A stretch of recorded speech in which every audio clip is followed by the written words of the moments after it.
the subject matter that we're about to talk to, and I always have trouble when it comes to actually picking titles for topics. So, well, the top line, a guide to guidance, seems like we can satisfy that requirement pretty easily. In fact, it seems somewhat boring. The bottom line, the single greatest investment you can make today, I think there's no problem at all with satisfying that one as well. So as long as everybody's level set that this is going to be the single greatest investment you can make today, I think we'll have no problem getting through this presentation. The concept of guidance became a very interesting theme for me, and I wanted to spend some time digging into the notion of, are we more reliant on it now? Is that a good thing? Is that a bad thing? And where do we go from here? Now, I've got to put a bit of a disclaimer in here. I'm about to come down hard on the media as a whole. And any time that someone does that, you have to understand there are exceptions to the generality that I'm about to put forward. I do a show at Market Sense. BNN, when I talk about the media as a whole, has never done any of the things, to my knowledge, that I'm about to talk about. This is not from personal experience. This is not a disclaimer. Perhaps it's a glimmer of hope. But I take my trust of the viewers and what we do on a BNN very seriously. But what I'm about to tell you happened between Nate Silver and the media is actually going on out there. When we get to the end of this topic, you will hear things that upset you, you will hear things that surprise you, you will hear things that you entirely disagree with me on, and that's fine. But everything I'm about to tell you, 100% fact. And this is a business. The media's in there to sell newspapers, grab viewers, and no one's tuning in if President Obama has a 90% chance of winning. So, if the media as a whole felt comfortable doing this with the biggest story in the world in 2012, you have to take a step back and question, what are the storytellers, what are the people that we're relying on for guidance doing with the stories that aren't garnering as much attention? And the number of stories are on the material decline.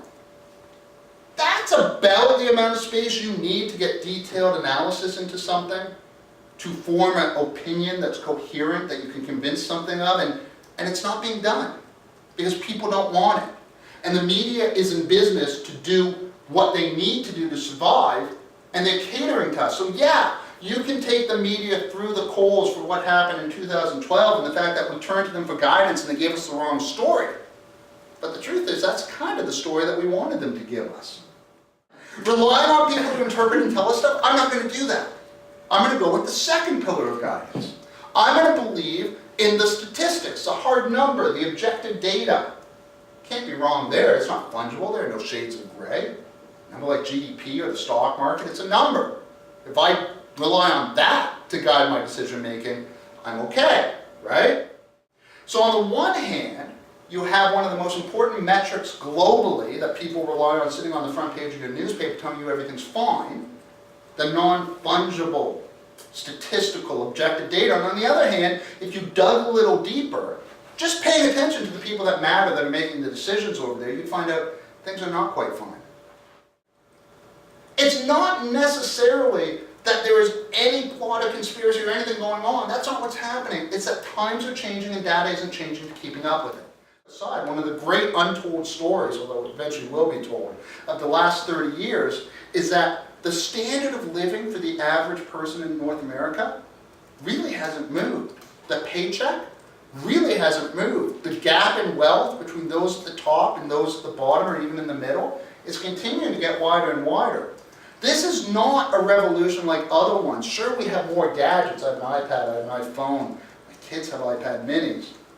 But the tangible benefits of raising the level, the standard of living, that's not happening anymore with this.